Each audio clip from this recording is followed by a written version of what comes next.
Principalmente por el nemátodo Bilophila. Este nemátodo es conocido comúnmente como el gusano del corazón del perro, aunque se ha encontrado en el caso de México que existe otra especie de Bilophila que es muy importante conocer, porque a diferencia de Bilophila mitis y Bilophila repens, no causa problemas cardíacos.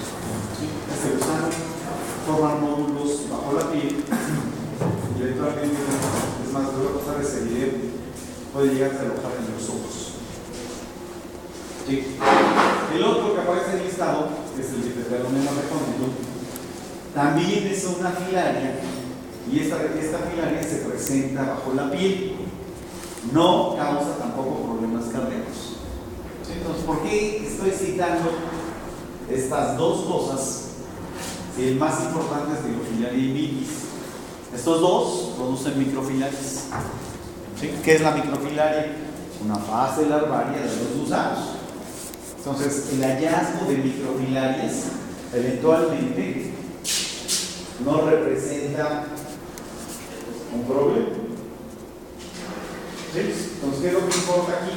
Hay que aprender a identificar las microfilarias de cada especie y género para poder saber si realmente tenemos un problema de dirofilariasis.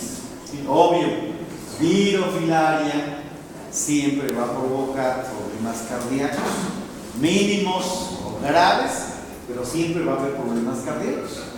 Entonces, todo el mundo sabe, la dirofilaria se ubica en ventrículo derecho y arteria pulmonar.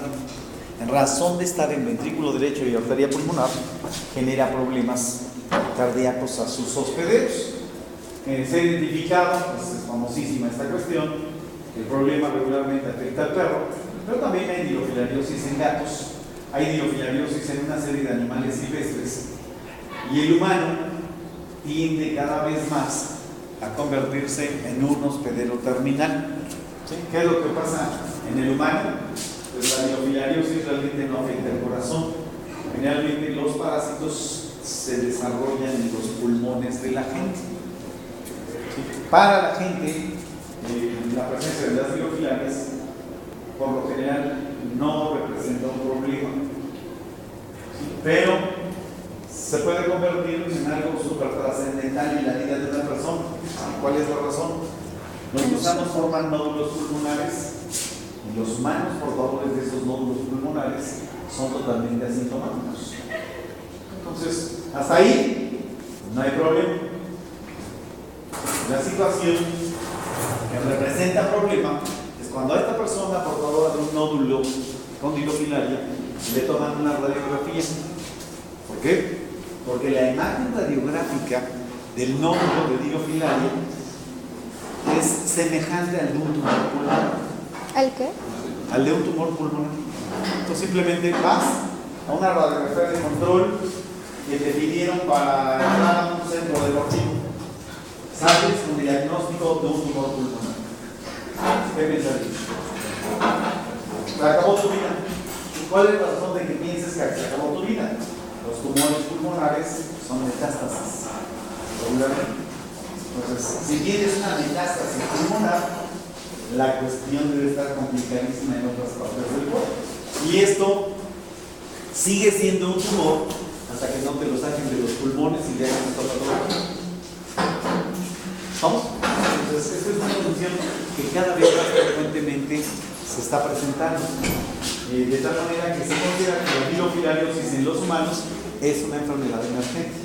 ¿Sí? ¿A qué se asocia? A lo que está pasando en las noches aquí. Todo el mundo es agredido por los moscos. Los culicoides que hay aquí en la escuela son vectores de dirofilaria.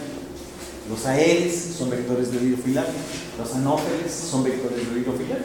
Entonces, cada vez hay más casos en razón de que están proliferando más los moscos y de que se están diseminando incluso en zonas donde no debería de haber.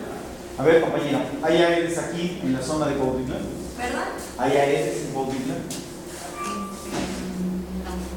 No hay, tienes razón. No hay aedes. Pero si te vas, por ejemplo, a la tierra esta de la lana y los tejidos en Texcoco, ¿cómo se llama este lugar? Santana Chautempa. ¿Sí? Ahí Aedes ya. Y ahí dengue. ¿A cuántos kilómetros estamos? Pues 40, 45. En Cuernavaca, Sí. ¿no? En Tláhuac hay dengue ya, porque ya entró Aedes. No existía, ya llegó. ¿Qué es lo que está pasando? Se calienta el planeta y se modifican las condiciones para que otros organismos que no existían se adapten sin problema a esta zona. Sí, entonces, cada vez hay más problemas de dirofilarios. Bueno, entonces, estos son los parásitos, sí, el organismo ventículo derecho arteria pulmonar. Aquí tenemos una Dirofilaria repens, en ojo. Sí, aquí está el gusano. Son gusanos de unos 10-12 centímetros. Es probable que hayan visto lesiones así en perros y que digan tiene un papiloma. Aquí dentro hay Dirofilaria. ¿Sí? Y esta es la imagen radiográfica de los campos pulmonares de una persona con dirofilariosis pulmonar. Entonces, ¿qué se puede esperar en unos pulmones normales? Pues la proyección de pulmón, la aparición del nódulo simula un tumor. ¿Sí? Bueno, entonces, ¿qué pasa con la dirofilariosis? Les comento, se trata de una enfermedad emergente. Rojo es dirofilariosis. Si vemos América es dirofilariosis. ¿Sí? México es dirofilariosis. ¿Sí? ¿Qué es lo que ha venido pasando? Pues uno, el cambio climático; dos, la multiplicación de los moscos; y tres, sobre todo, la movilización de animales. Pues, ¿cuál es el eje básico aquí? El perro. ¿Sí? ¿Y qué ocurre con los perros? Pues se importan y se exportan grandes cantidades de perros. Es más, se contrabandean perros. ¿Y cuáles son las reglas para mover animales? El certificado de salud emitido por un veterinario. ¿Sí? ¿Qué se requiere para que el veterinario emita el certificado de salud? La voluntad de un billete. Punto.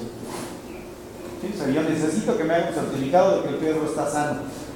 ¿Qué hace el veterinario para determinar que está sano? Pues se ve bien. Ahí está. Eso es el certificado. Y así, por ejemplo, ustedes pueden encontrar acá en la zona del Caribe, se exportan un montón de perros. ¿Sí? ¿Qué se puede esperar? También me tocó estar en Cozumel por toda una semana. Fui invitado por una asociación humanitaria, de hecho, gringa.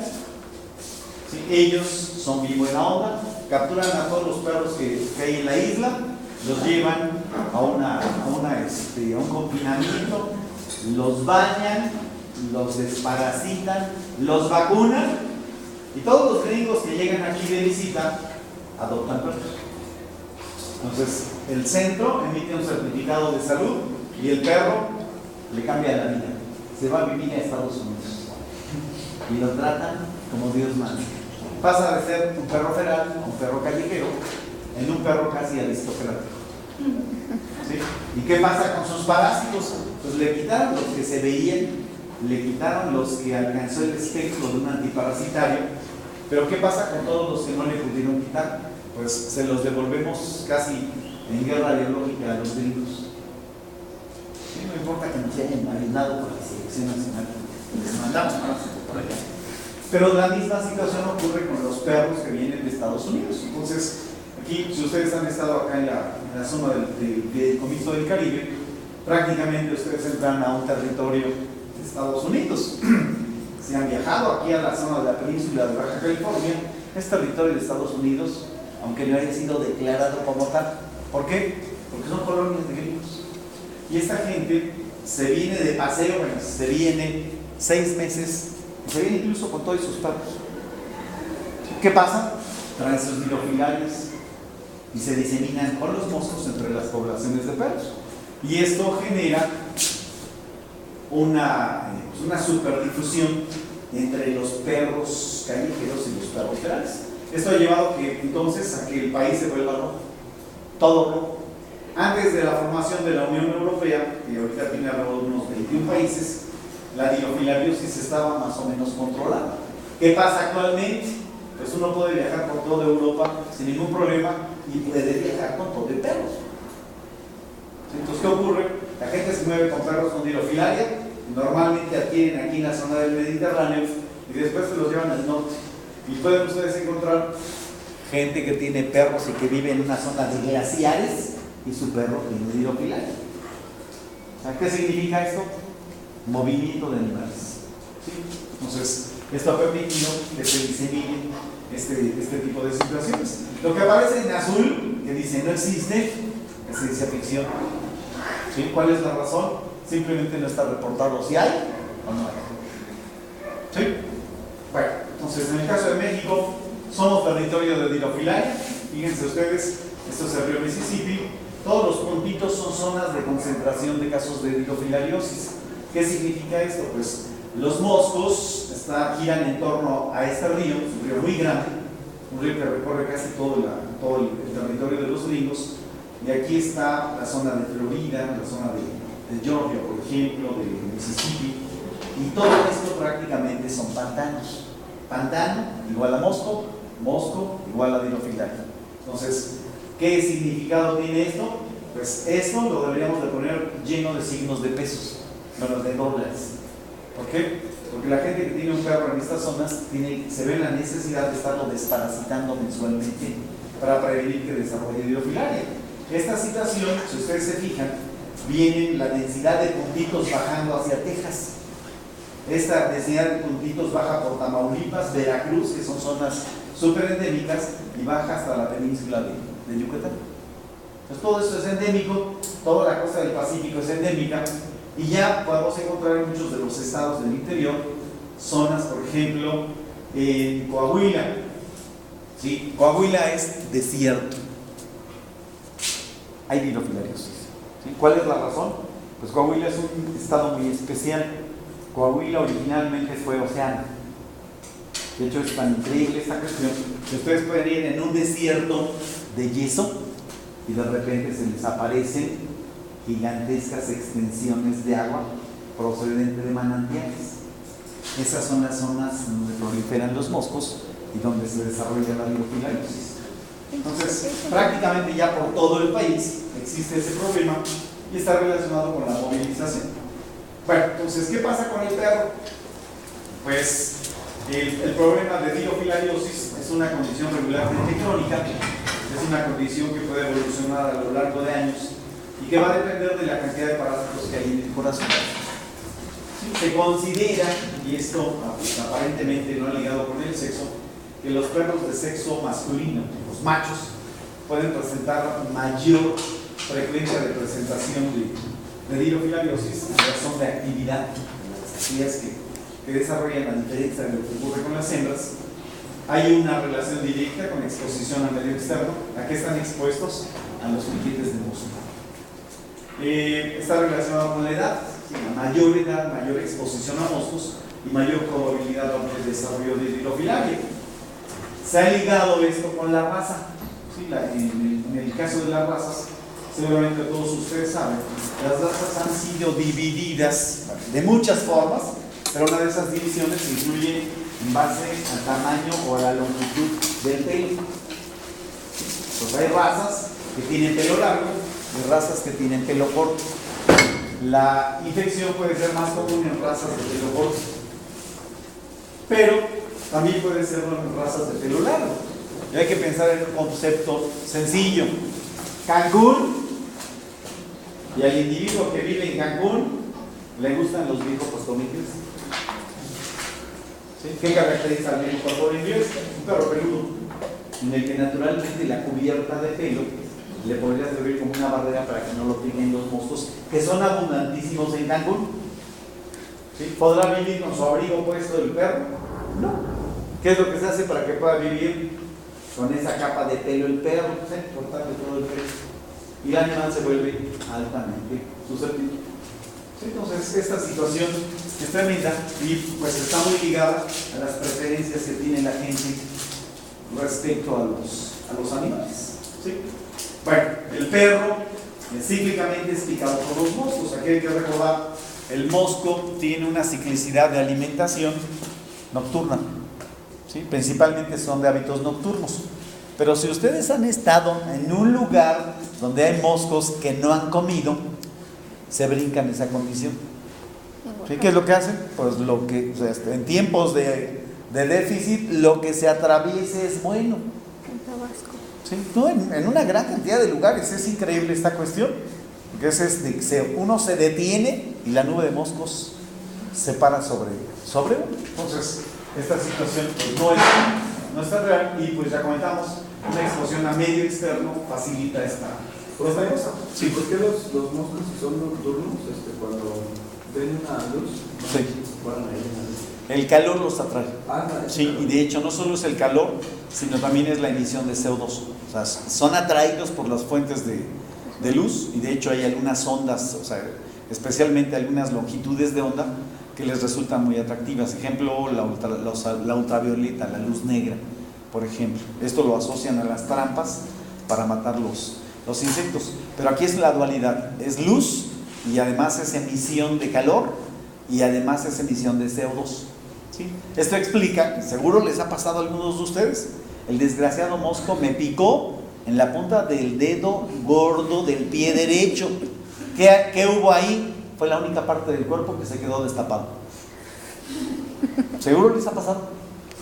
Es más, si han acampado, se duermen pegados a la pared de la tienda, los moscos los pican a través de la pared de la tienda. ¿Sí? O sea, ¿qué implica esto?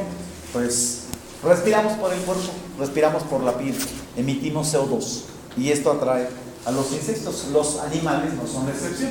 Bueno, aquí hay unos datos asociados a animales silvestres: los coyotes, los lobos, los zorros, los dingos, los mapaches pueden ser reservorios de biofilm.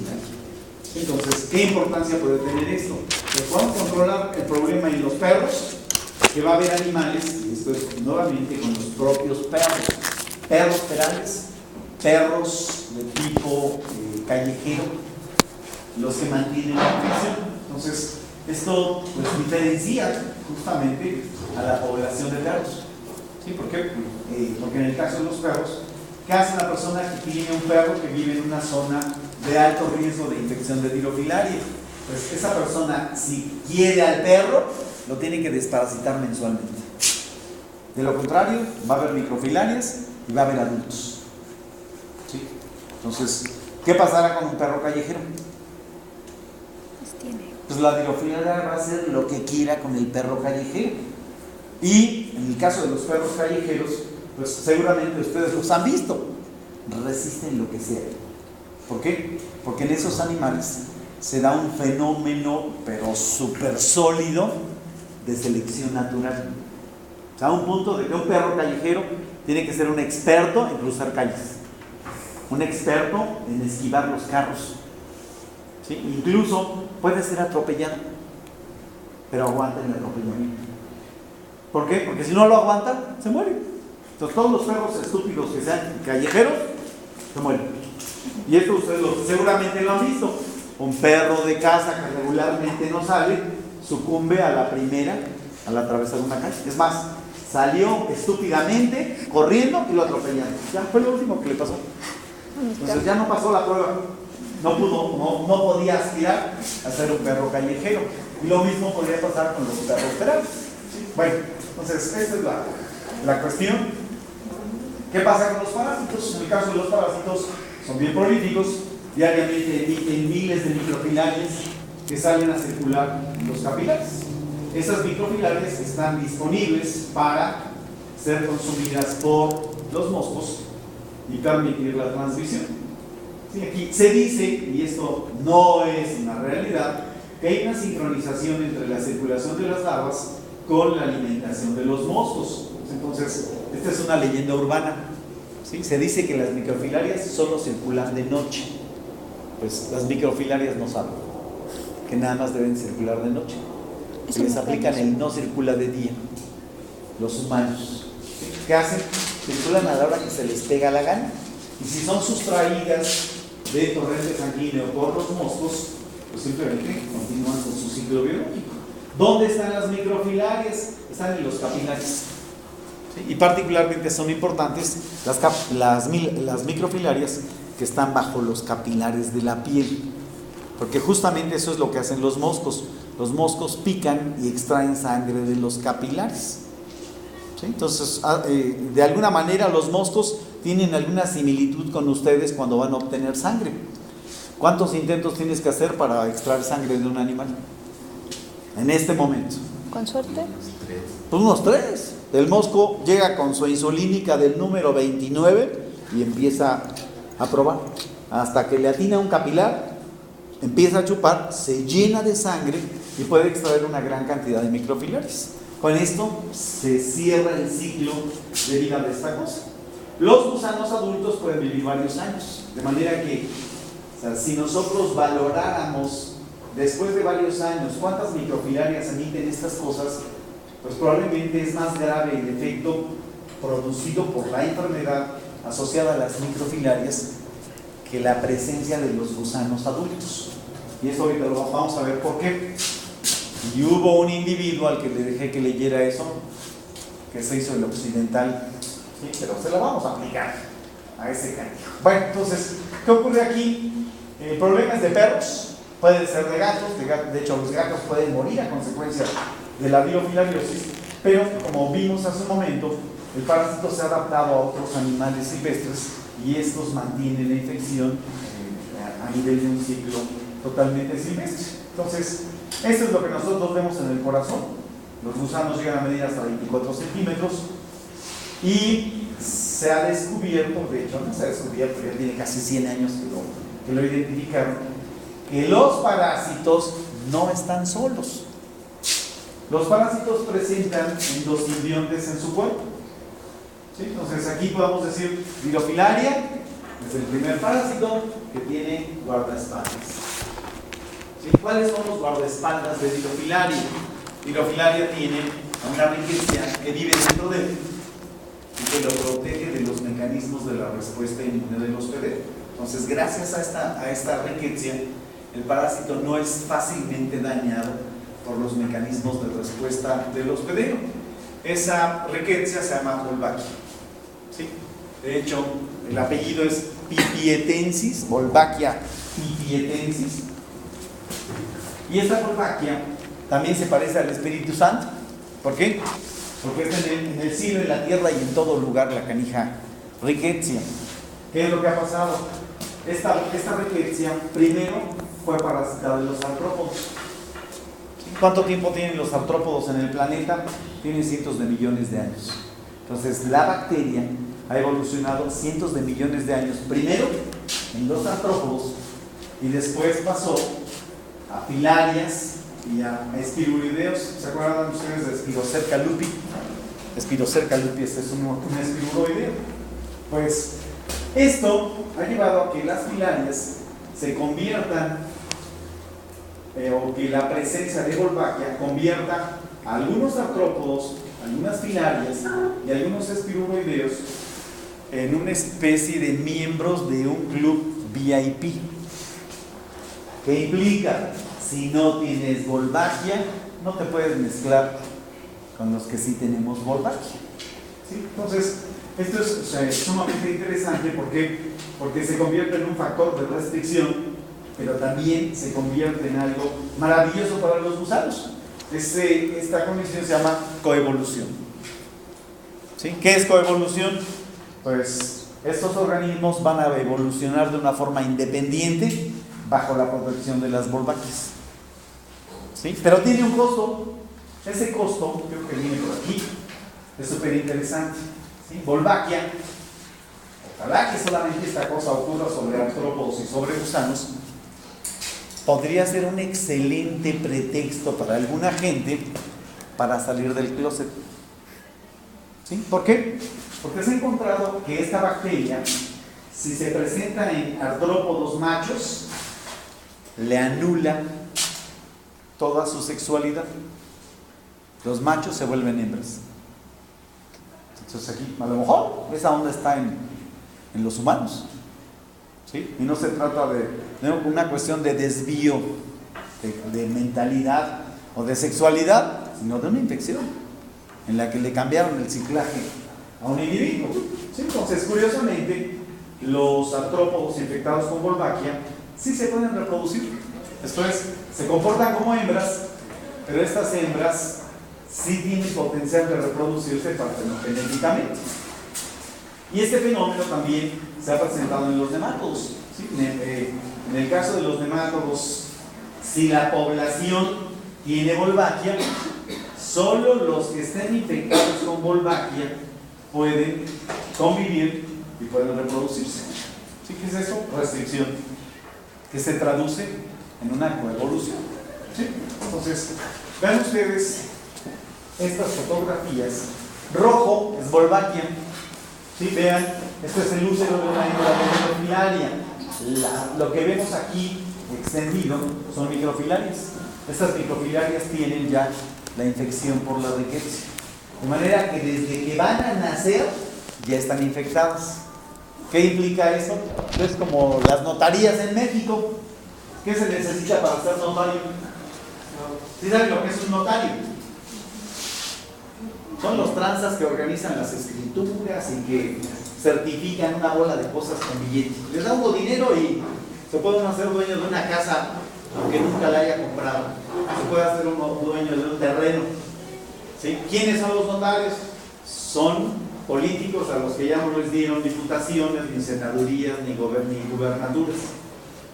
La condición de notario se ve. Entonces puede tener el hijo más estúpido, más animal, que se va a convertir en notario y va a seguir siendo millonario. Entonces esto le pasa a las microfilarias. Sus papás les otorgan guardaespaldas que los van a proteger de la agresión del sistema inmune del hospedero. Más o menos sería esa cuestión. ¿Sí? ¿Qué pasa con los vectores? Pues ya señalamos, son moscos, pero solo son moscos hembra. ¿Sí? Aquí, a ver, ¿cómo se puede saber que este que está en la foto es una hembra? Porque son los que vuelan. Los machos vuelan también. ¿En serio? Claro. Por la... Pues La probóscide tampoco. Los machos también tienen. los tenemos que secar. Tienen su corazoncito. ¿Alguna vez leí que son las hembras? Las hembras son parásitas, los machos también. Solamente las hembras son. Solo las hembras toman sangre. Los machos no toman sangre. ¿Qué crees que tomen los machos? Que son bien machos. Los machos se alimentan de los jugos de las plantas. ¿Sí? Ahorita que salgan de la clase, vayan y agiten las plantas que hay aquí en las paredes. Van a volar moscos. Pero ni los van a pelar a ustedes, porque son puros machos. Los machos normalmente tienen las antenas llenas de plumas. Y esas antenas llenas de plumas es como si trajeras un penacho, canijo. ¿Podrás correr con el penacho? ¿Podrás ser aerodinámico con el penacho? No, y no importa, porque los machos no se meten en broncas de andar buscando sangre. Las hembras sí. Entonces, ¿qué pasa con las hembras? Esta es una hembra. Sus antenas casi no tienen pelo, casi no tienen sedas. Pero estas hembras tienen un diseño súper aerodinámico. Imaginen estas cosas. Originalmente tenían 2 pares de alas, ahora ya nada más tienen 1. El segundo par de alas está modificado como un estabilizador de vuelo. Piensen en un Ferrari, un Lamborghini, que corre a 300, 350 kilómetros por hora. Si no tuviera estabilizador, el coche vuela.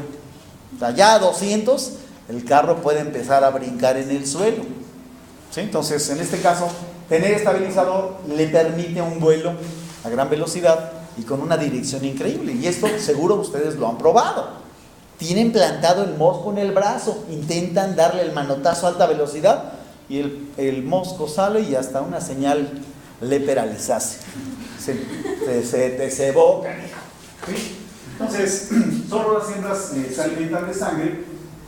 Y también en el caso de los moscos tienen un sistema inmune y eventualmente pueden ser resistentes a la infección por los parásitos. Eso me lo voy a brincar. Aquí vean la cuestión del clima. Y no sé si ya vimos esta foto aquí. No, ¿verdad? Es que con esto, todas las clases, rojo es calor. ¿Sí? ¿Qué tiene México? Mucho calor. Y este calor permite la multiplicación de los moscos. De hecho, especialmente en el último año, ustedes ya tienen varios años aquí en la escuela, se podían percatar de que hubo moscos todo el tiempo. ¿Sí? ¿Cuál fue la razón? Pues ya la estación fría no fue tan fría. Y de hecho, Justo hace un par de años se desató una ola de calor tan impresionante que no llovió nada. O sea, aquí cuando menos en la zona dejó de llover 8 meses. ¿Sí? Pero hubo zonas en donde la sequía fue terrible. Sin embargo, los moscos se adaptaron a esta circunstancia. ¿Sí? ¿De qué depende esto? Pues el mosco tiene otra ventaja. Los moscos desarrollan diapausa. ¿Sí? ¿Qué es diapausa? ¿Alguien se acuerda qué es diapausa? Tú debes de saber qué es diapausa. No hay ninguno de mis alumnos, ¿verdad? De parasitología. Bueno, diapausa es un fenómeno en el que el mosco detiene su metamorfosis. ¿Sí? ¿Cuánto tiempo lo puede tener? Meses. Y de hecho, eso también pueden atestiguarlo ustedes. Hay una época, y de hecho ya viene esa época, empezó a ser frío. Los moscos son susceptibles a los descensos de temperatura y se aplica ahí la diapausa. ¿Qué va a pasar? Se disminuye sustancialmente la población de moscos. Casi desaparece. ¿Sí? Ya ahorita con esto del cambio, no desaparecen del todo los moscos. Pero cuando coincide el ciclo de lluvia con la temperatura, se dispara automáticamente la población de moscos. Y es más, a veces, de hecho, hace alrededor de unos 4 años, se dio un fenómeno muy curioso. 21 de marzo, ¿qué se festeja? Aparte del natalicio de Benito Juárez.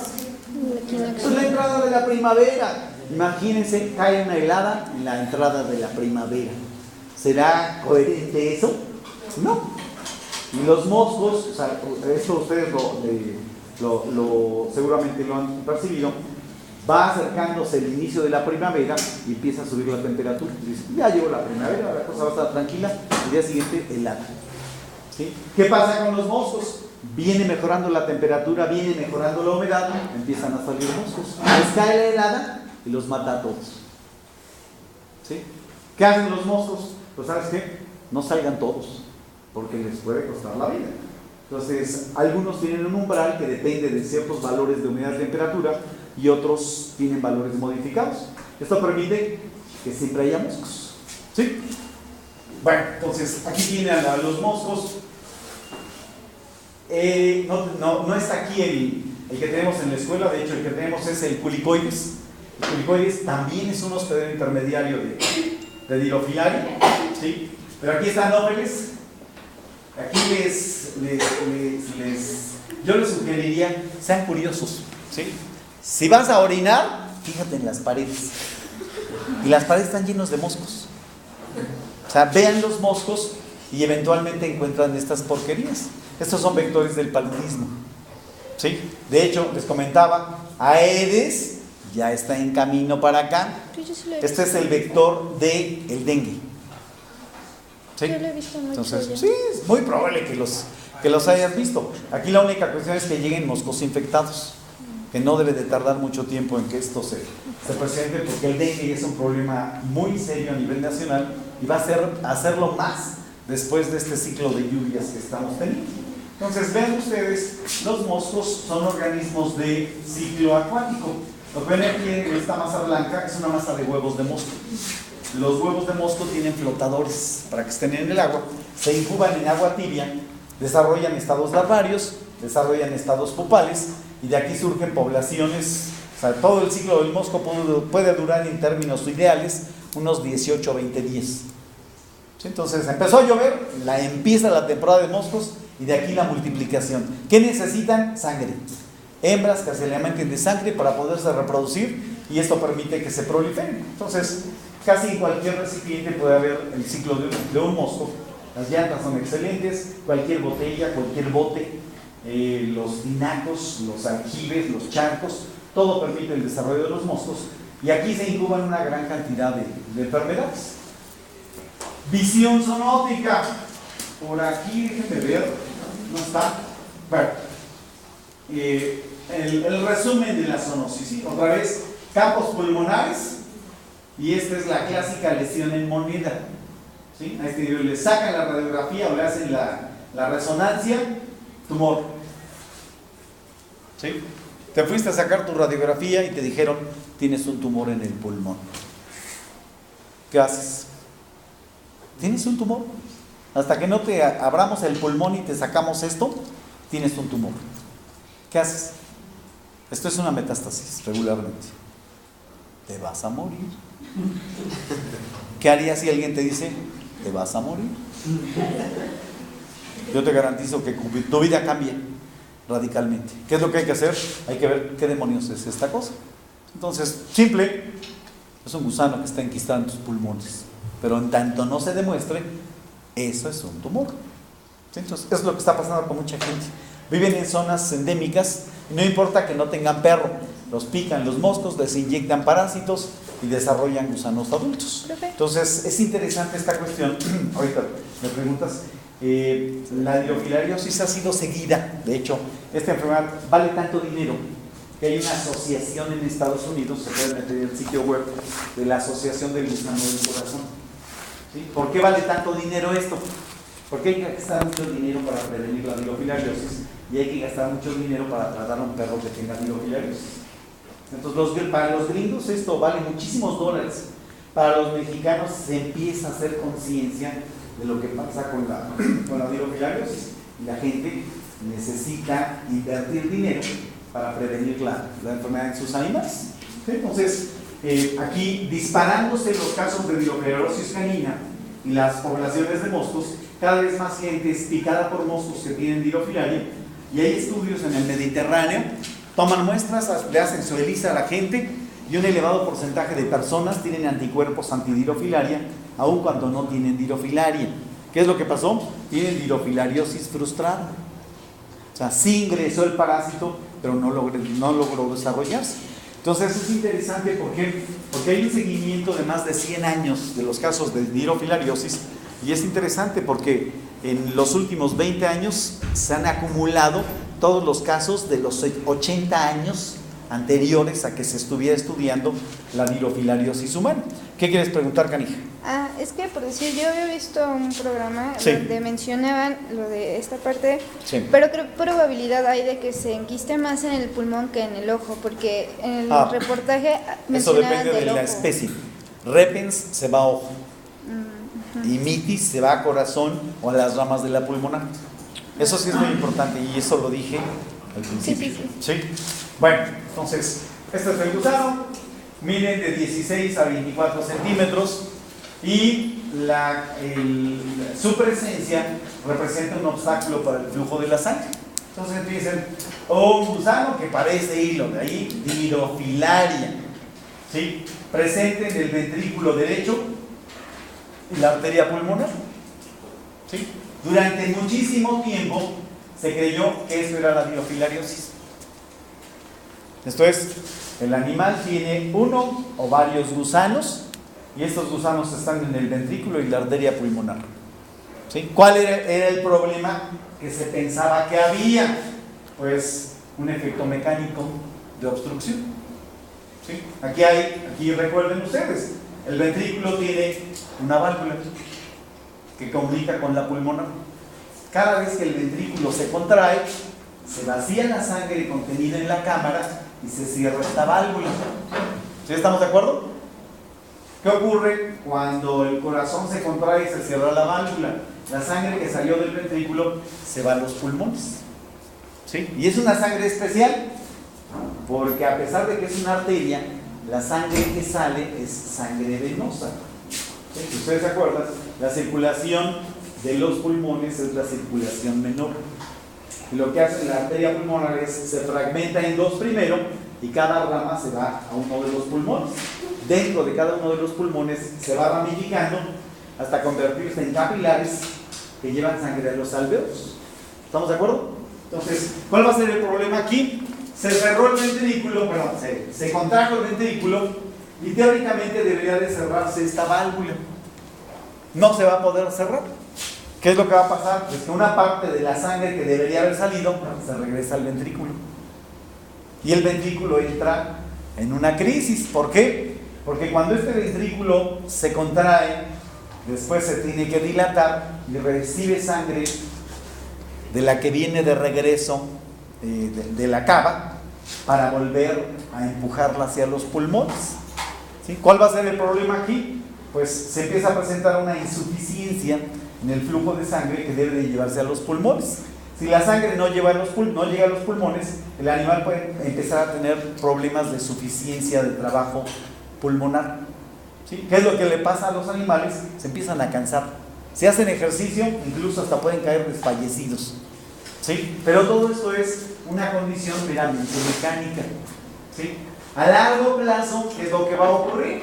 Pues si este músculo no resulta eficiente para bombear la sangre, se desarrolla hipertrofia. ¿Sí? ¿Qué implica esa hipertrofia? El músculo se vuelve más potente. Teóricamente debería de ser más eficiente para bombear la sangre, pero no lo es. ¿En razón de qué? De que su válvula no se puede cerrar. Entonces la sangre está regresándose continuamente. De modo que en la medida que haya más gusanos, el fenómeno de hipertrofia cada vez va a ser mayor. ¿Cómo se le llama a esto? Se le llama insuficiencia cardíaca crónica. De hecho, se le denomina específicamente falla cardíaca congestiva derecha. ¿Sí? Entonces, ¿cómo va a repercutir esta cuestión? Cada vez va a ser más el esfuerzo que realiza el corazón para bombear y cada vez va a haber un fenómeno congestivo previo al corazón. ¿Sí? ¿Dónde va a repercutir? El hecho de que se esté reteniendo y reteniendo y reteniendo sangre. ¿Dónde va a repercutir? ¿Cuál víscera puede ser? Una víscera que atrape una gran cantidad de sangre y que le ayude al corazón a compensar esta dificultad para poder bombear sangre. Es el hígado. ¿Sí? ¿Qué le pasa? Pues el hígado se empieza a llenar y a llenar y a llenar. ¿De qué está hecho el hígado, canijo? ¿Cuál es la unidad funcional del hígado?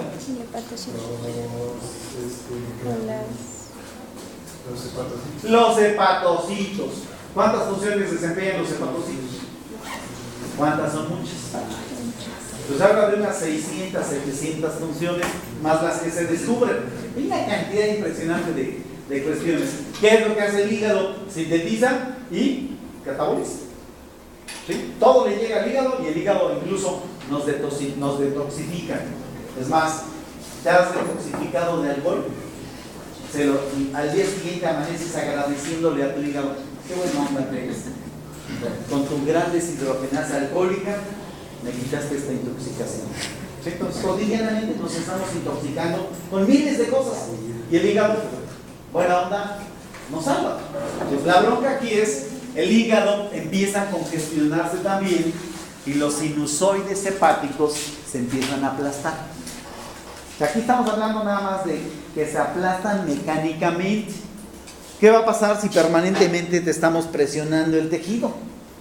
Pues el tejido va a empezar a fallar también y esto puede hacer que aparezca algún nivel de insuficiencia hepática por la simple compresión.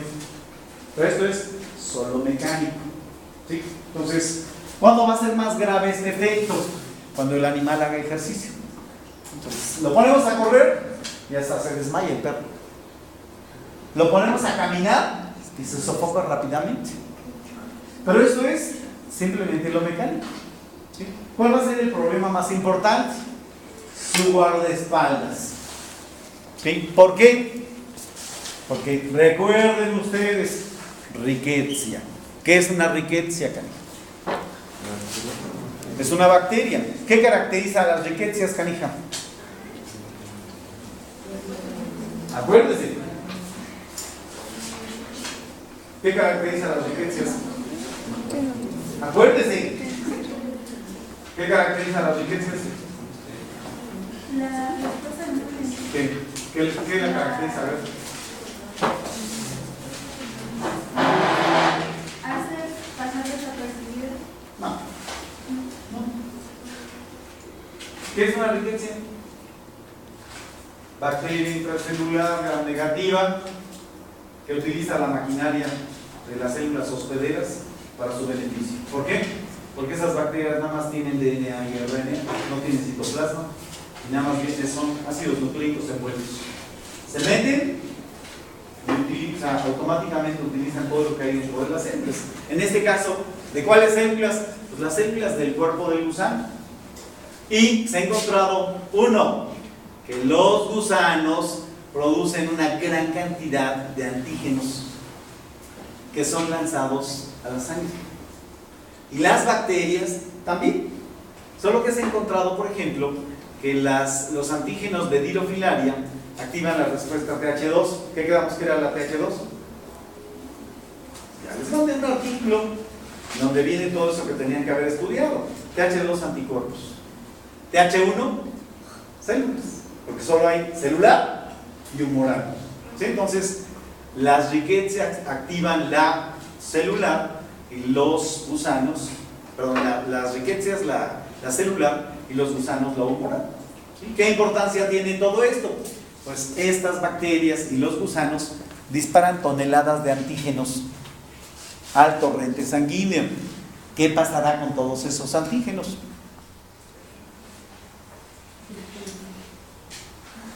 Esto ya lo vimos. Cuando vimos babesiosis les expliqué perfectamente qué era lo que pasaba. Todos los antígenos que disparan las bacterias se pueden pegar en superficies o pueden ser retenidas en las capas basales de los capilares. ¿Qué hacen? Pues son antígenos. Si son antígenos, ¿qué hacen? Los antígenos, por definición, son sustancias que desencadenan una respuesta contra ellos. ¿De cuál? Humoral y celular. ¿Estamos? Entonces, ¿qué va a pasar? Los antígenos se pegan a la superficie de los vasos sanguíneos y los vasos que reciben el baño más importante son las ramas de la pulmonar. ¿Qué va a pasar? Se forman complejos inmunes en la superficie de los vasos sanguíneos. ¿Sí? ¿Qué quedamos que ocurría cuando se fijaban complejos inmunes en los vasos sanguíneos, compañera? ¿Qué hace el sistema inmune en presencia de los complejos inmunes?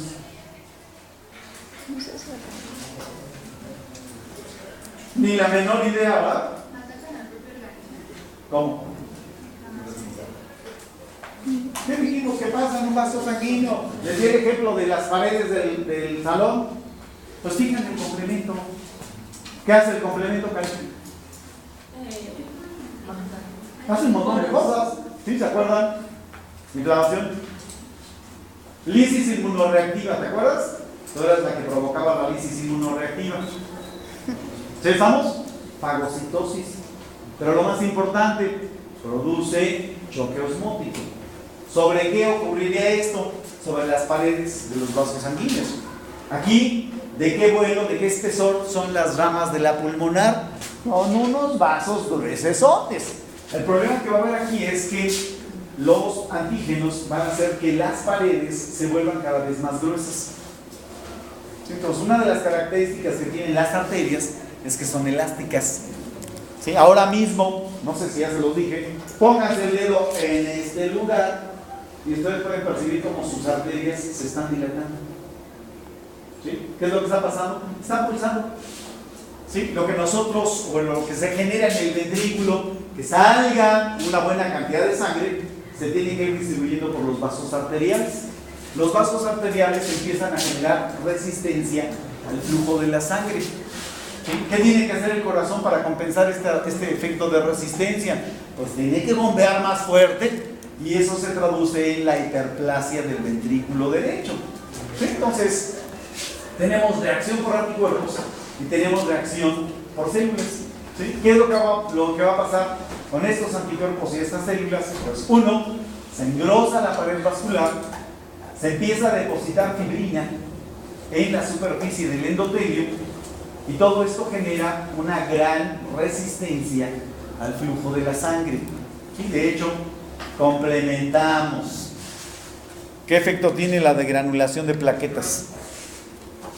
¿Sí? Se activan plaquetas. ¿Para qué dijimos que servían las plaquetas? Para activar la coagulación. Aquí se activan sin que haya hemorragia. ¿Sí? ¿Cuál va a ser el resultado? Se deposita fibrina en la superficie de los vasos. De manera que esto se convierta en una especie de pantano con gusanos por el que tiene que pasar la sangre.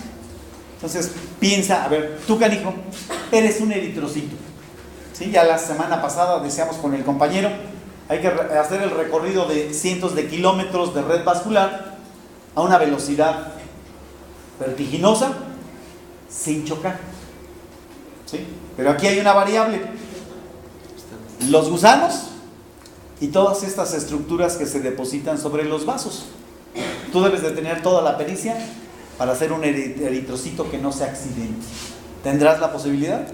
¿Cuántas veces creen que le dé la vuelta el eritrocito al cuerpo? ¿Y cuántas veces creen que logre esquivar la barrera de los gusanos y de todas esas estructuras que están en la pared vascular? Pues, ¿qué va a ocurrir sin remedio con los eritrocitos? Cada vez que pasan, chocan.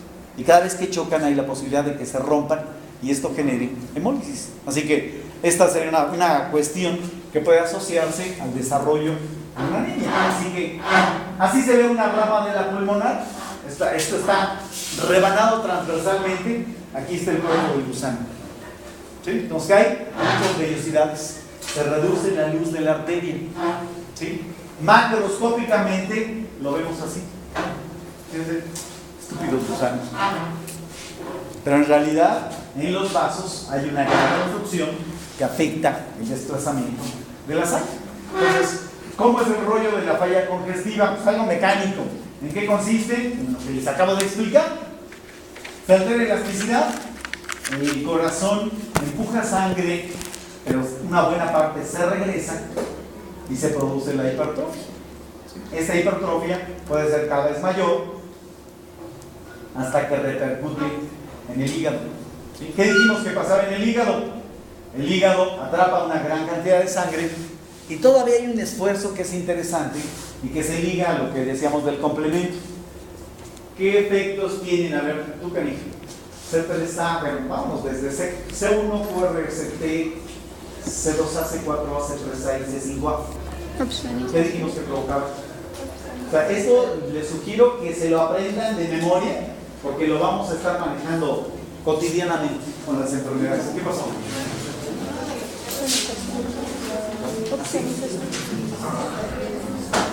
Hay un peine en el anaquel, un peine para perros. En el normal de ahí de la hay un peine para perros. Sí. Bueno, entonces, a ver, ¿qué pasa? ¿Qué hacen? Inflamación, ¿sí? Vasodilatación. Si hay vasodilatación, sale líquido. ¿Qué pasa con esa vasodilatación, salida de líquido? Edema. ¿De qué manera compensa el edema esto? Se reduce el volumen de la sangre. Hay menos sangre y se puede reducir el efecto de esta cuestión. ¿Sí estamos? Pero ¿cuál es el problema aquí? La sangre se produce una hemoconcentración y esto hace que no sea tan eficiente el funcionamiento del tejido. ¿Sí estamos? Ahora, ¿qué efecto tiene este rollo en el hígado? Voy a adelantar esta. ¿Sí? En el caso del hígado, que se presente esa lesión, o sea, ese tipo de alteraciones, afecta a una de las funciones. ¿Sí? El hígado normalmente esterifica colesterol. ¿Sí? ¿De dónde viene el colesterol? De los ácidos grasos. De hecho hay el bueno y el malo. ¿Sí? Pero el colesterol es muy importante para hacer membranas celulares, especialmente las membranas celulares de los eritrocitos. Si el eritrocito se forma con colesterol o con los famosos fosfolípidos mal construidos, su membrana se vuelve sumamente frágil, de manera que esos eritrocitos regularmente se lisan y esto genera una forma de anemia normal. ¿Qué es normal? Pues menos células, pero son células de tamaño normal y de cantidad de pigmento normal al principio. ¿Sí? ¿Qué importancia tiene esto? Se rompen los eritrocitos, se libera hemoglobina. ¿A dónde va a parar la hemoglobina? Pues primero puede salirse por la orina, pero también tendría que ser procesada en parte por el hígado. ¿Qué hace el hígado que está dañado con la hemoglobina? Esto genera ictericia prehepática. ¿Sí? Y eventualmente la destrucción de eritrocitos puede generar un choque hipovolémico. ¿Qué quedamos que era un choque hipovolémico, compañero? Usted, compañero, no sabe lo que hizo. ¿Qué es un choque hipovolémico? Ya yo al compañero. El compañero. ¿Qué es un choque hipovolémico? No me vengas. ¿Ya llevas patología? ¿Cómo? Todavía no. ¿Y qué haces en este curso, Carico? ¿Qué haces en este curso si llevas patología? El futuro es terrible. Así. Bueno, choque hipovolémico, una pérdida tal de sangre que incapacita a cualquier órgano para llevar sus funciones normales. Ejemplo, cerebro. Se muere. Punto. ¿Sí? Entonces eso es así de simple. Pero regresemos un poco acá. Fase final del efecto mecánico asociado a los antígenos. El síndrome de vena cava. ¿Qué demonios es esto del síndrome de vena cava? Pues el efecto de obstrucción que finalmente repercute en la vena cava. ¿Sí? ¿Cómo está la jugada con la función de la vena cava, canija? ¿Qué hace la vena cava? Pues es una manguerototototota que colecta toda la sangre del retorno venoso para llevarla al lado derecho del corazón y aventarla hacia los pulmones vía arteria pulmonar.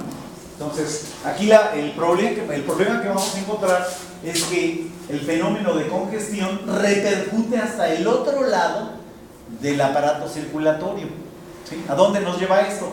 Hasta la vena cava va a tener pulso.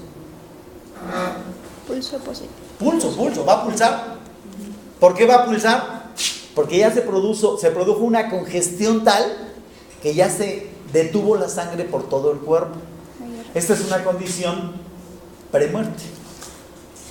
¿Sí? ¿Por qué?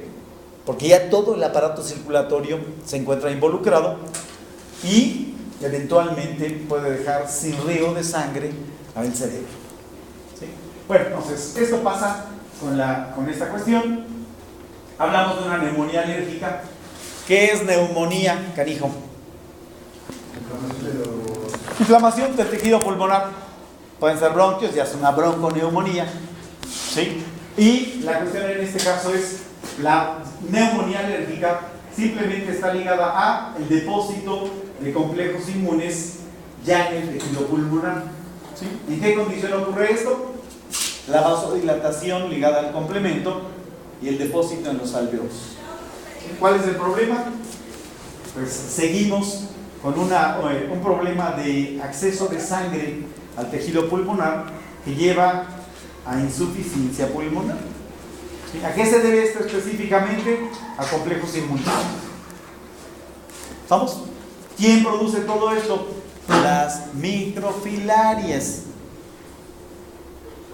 ¿Sí? ¿Por qué? Porque las microfilarias también tienen Wolbachia, también producen antígenos. ¿Sí? Finalmente, el animal de qué se muere. Se muere básicamente de tromboembolismo. Y esto puede ocurrir de forma natural. Pues los cadáveres de los gusanos pueden llegar y bloquear totalmente la arteria pulmonar y provocarle la muerte del animal. Pero esto también puede ser una condición accidental.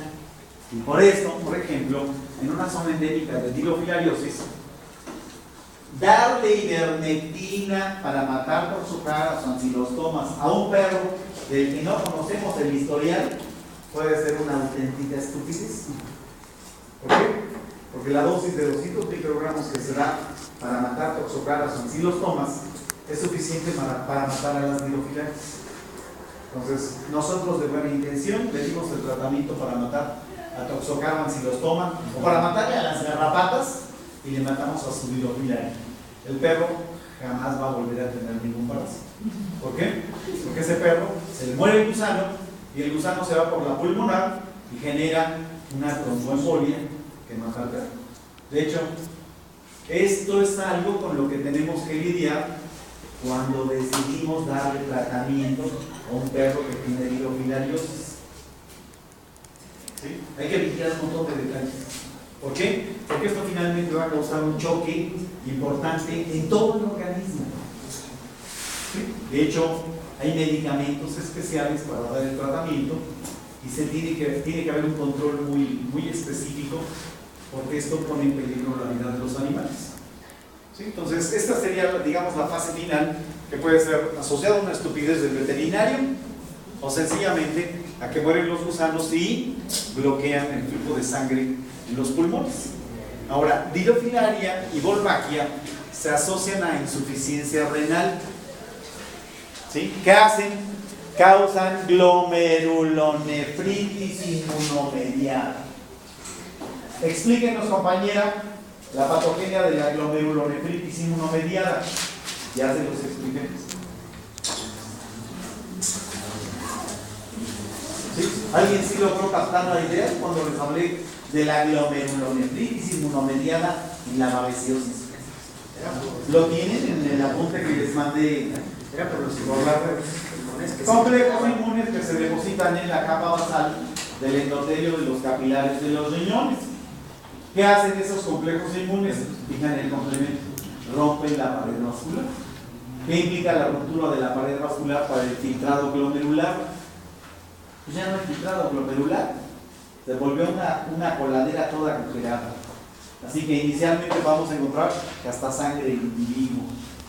Pero eventualmente, cuando esto se repara, el riñón queda dañado. ¿Vamos? Eso es básicamente lo que ocurre en esta situación. ¿Sí?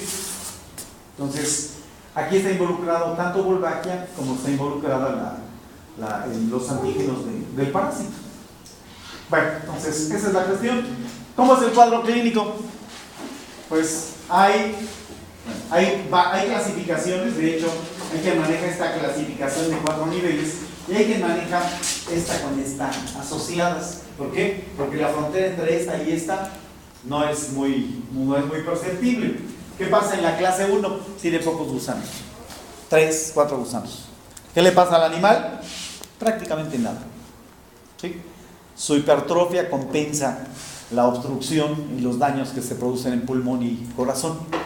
Pero en la clase 2 ya vamos a encontrar problemas respiratorios. El animal se puede cansar fácilmente, ¿sí? Tiene una disnea crónica y otra cosa que es interesante, tose constantemente, ¿sí? ¿A qué se debe esto? A la neumonía alérgica que causa el parásito. ¿Qué implica esto? Está inflamado el pulmón, inflamado crónicamente, ¿sí? Y estoy seguro que a muchos de ustedes les ha pasado después de un gripón, respiran más o menos profundamente y empiezan a toser. ¿Qué es lo que hace el organismo? Te defiende, ¿sí? Si se dilata demasiado el bronquio, se evidencia la inflamación bronquial. El organismo lo que hace es expulsa rápidamente el aire para que no lastime al bronquio. Entonces, esto se asocia a esa neumonía. Y en la clase 3, que puede estar mezclada con la 4, la situación ya es muy severa, ¿sí? Los animales ya no pueden hacer absolutamente nada de ejercicio, pueden sangrar por la nariz, pierden peso, tienen una disnea bastante marcada y eventualmente pueden colapsar. ¿Sí? ¿Qué es colapsar? Se desmayan. Es una forma de defensa del organismo. ¿Sí? Entonces aquí ya podemos encontrar evidencias muy marcadas de que hay una tremenda hemólisis, de que hay un deterioro importante del funcionamiento del hígado y también puede haber un deterioro importante de los riñones. De hecho, aquí faltaría señalar la ascitis, ¿sí? Y es bien interesante esto. ¿Por qué? Porque en muchas ocasiones el animal durante el día, cuando está activo, se hincha totalmente, ¿sí? Casi desarrolla anasarca. Y de noche le desaparece todo eso. ¿Cuál es la diferencia? De noche entra en reposo, su corazón deja de trabajar tan intensamente y el complejo de anasarca tiende a desaparecer. Cuando entra en actividad, aumenta el trabajo cardíaco y el problema se agrava, provocando el problema de ascitis. ¿Sí? Entonces, esta es la cuestión. Pues hay muchos tipos de lesiones. Lo más importante es lo que se relaciona con el corazón. ¿Sí? Nos hablamos de endocarditis. ¿Cuál es la razón de la endocarditis? La interacción física parásito-endocardio, la interacción de los complejos inmunes en la superficie de las arterias que llevaría a una endarteritis, la trombosis ya explicamos, se activan las plaquetas y generan coagulación y hemorragias. ¿Sí? ¿Se acuerdan? Hemorragias asociadas a hipersensibilidad tipo 3. ¿Sí? Entonces, esta es la cuestión muy importante. Si nosotros basamos únicamente nuestro diagnóstico en que el perro tiene microfilarias, estamos perfectamente fregados. ¿Por qué? Porque retex y dipetalonema producen microfilarias. Si no sabemos identificarlas, somos veterinarios chafas. ¿Sí? Entonces, esto es lo que aparece en los animales. Sí, prácticamente el corazón se vuelve un vaso modificado de Maruchan. ¿Sí? Y aquí ustedes pueden ver todas las variantes. ¿Sí? Desde un corazón que casi es una lata de angulas, hasta corazones que tienen pequeñas cantidades de gusanos que podrían no ser perceptibles clínicamente. ¿Sí? Entonces, esta gama se puede encontrar en muchas zonas del país. De hecho, a mí me tocó, en uno de los cursos que fui a dar en Cozumel, en otra ocasión nos tocó estar en Cancún y nuestra diversión era ir al antirrábico. En lugar de ir a la playa, ir al antirrábico a buscar corazones de perros con dirofilaria, y pues era toda una galería de casos en la que 6 de cada 10 perros tenían dirofilaria. ¿Sí? Entonces eran puros perros callejeros, ¿sí? Que vivían con su dirofilaria. Entonces vean aquí lo que les comentaba, ramas de la pulmonar con los gusanos y todo el infiltrado de material fibrinoso y de células que se presentan adheridas a las paredes. Aquí vean una rama de la pulmonar que prácticamente está totalmente obstruida. O sea, aquí vean todos estos gusanos, pared engrosada, y esta es la luz. Una muy pequeña cantidad de sangre llega al tejido pulmonar. ¿Sí? Nuevamente, pared vascular y esas estructuras vellosas. ¿Sí? Aquí tenemos una rama de la pulmonar y un gusano que llegó hasta esa rama ahí en el pulmón. En el caso de que tengan repens, eso es lo que se ve. ¿Sí?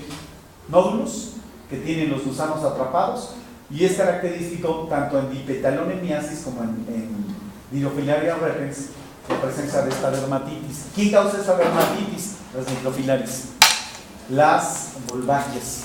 ¿Sí?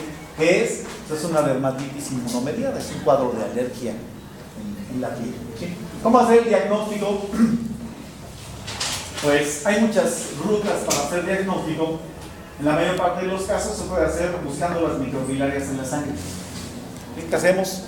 Un tubo vacutainer que tenga EDTA, obtenemos la muestra o la obtenemos con jeringa, buscamos, sacamos la sangre, quizás sangre entera, y podemos hacer varios procedimientos. Uno puede ser la gota gruesa.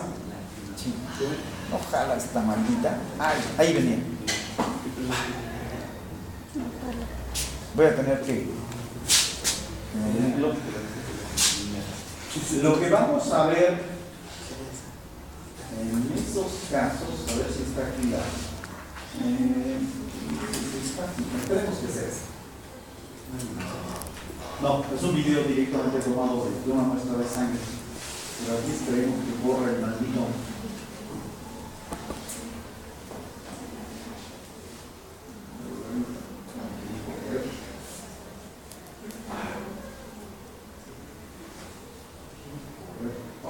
Ya está, se cerró otra cosa. A ver, vamos a darle otra oportunidad.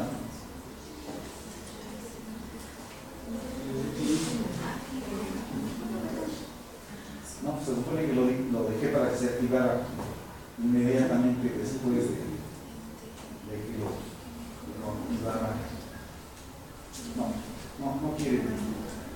Para mañana les enseño este video que no quiere parar. Lo que muestra este video son las microfilarias en la sangre. Entonces, básicamente lo que se hace es una gota de esta sangre entre corta y cubre, y lo que vamos a ver es la movilidad de las microfilarias. Que las microfilarias son estas. ¿Sí? Esto es una microfilaria de dirofilaria imitis, esta es una de referens, y esta es una microfilaria de dipetalonema reconditum. Tienen diferencias. De hecho, hay una tabla que permite ver 16, hagan de cuenta que es esos juegos de busque la diferencia entre las figuras. Hay 16 elementos morfológicos y morfométricos que permiten diferenciar cada una de estas microfilarias. Ustedes pueden ver parte anterior y parte posterior. Comparen la parte anterior de esta con la parte anterior de esta, son diferentes. La parte posterior de esta con la parte posterior de esta. La parte anterior de esta con la parte anterior de esta. Y la parte posterior de esta contra las partes posteriores de estas. Este es muchísimo más corto.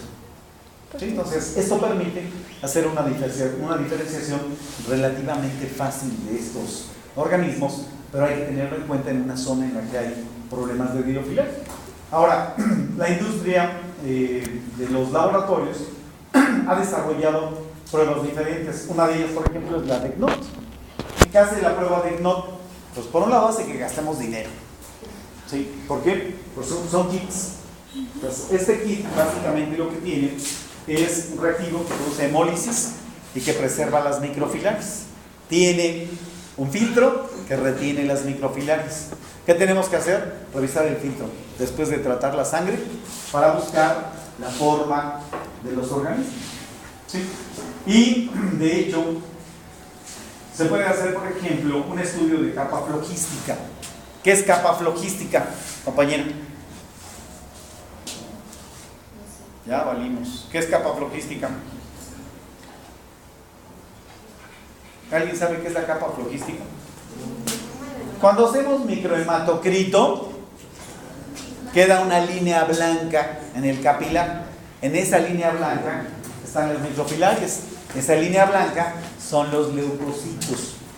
Entonces rompemos el capilar y revisamos específicamente esa zona blanca, que es donde van a estar las microfilarias. Entonces, fácil. Y otra de las cuestiones que se han desarrollado son los SNAP para diofilaria. ¿Qué es un SNAP para diofilaria? ¿No es? ¿Qué es un SNAP para diofilaria? ¿Qué? Pues ¿qué implica eso? Es una prueba, ahora sí que es una prueba, la prueba de tontos. ¿Sí? ¿En qué consiste esa cosa? Pues es algo parecido a la prueba de la gestación. ¿Sí? El famoso Gravidex. ¿En qué consiste el Gravidex?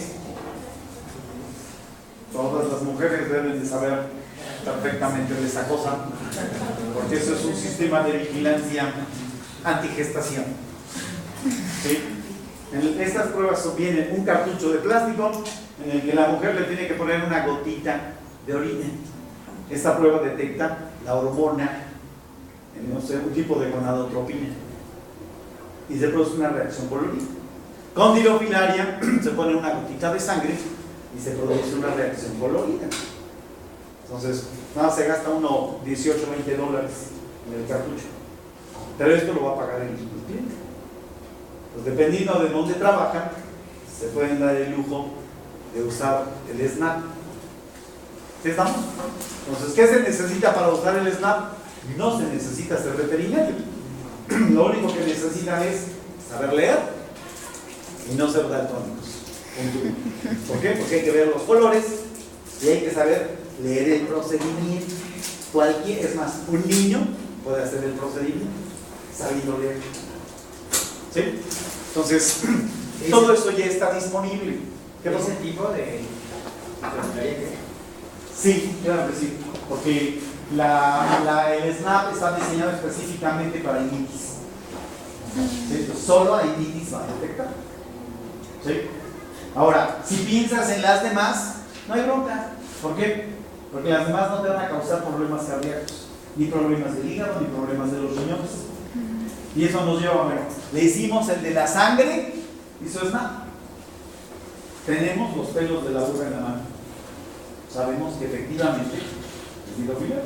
Ahora, hay algunas gentes egresadas de esta escuela, por ejemplo, la gente que trabaja en Guerrero, ya desarrolló tal habilidad para identificar los ruidos cardíacos asociados a diofilaria, porque el ruido cardíaco que se genera en el lado derecho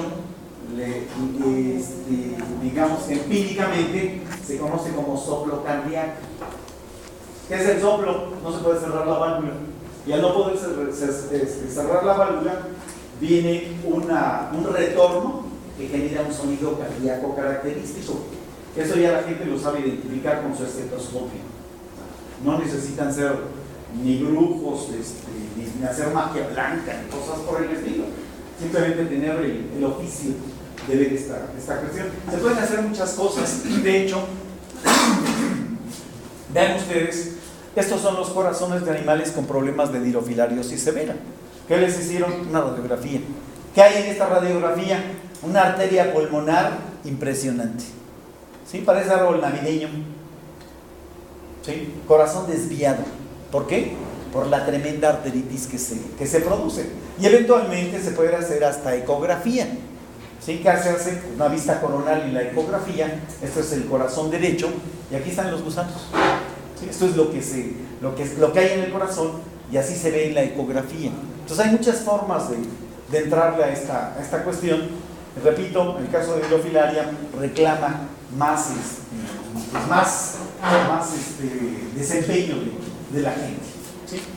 Hay un montón de elementos que pueden asociarse a la hidrofilariosis, que ya hablé: el daño hepático, el daño renal y cuánto está trabajando el corazón. O sea, dijimos, el corazón se hipertrofia y aún así se vuelve ineficiente.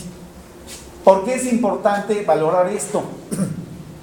Porque si nosotros tenemos el animal con un problema grave de hidrofilariosis, ¿qué le tenemos que hacer? Hay que quitarle los parásitos.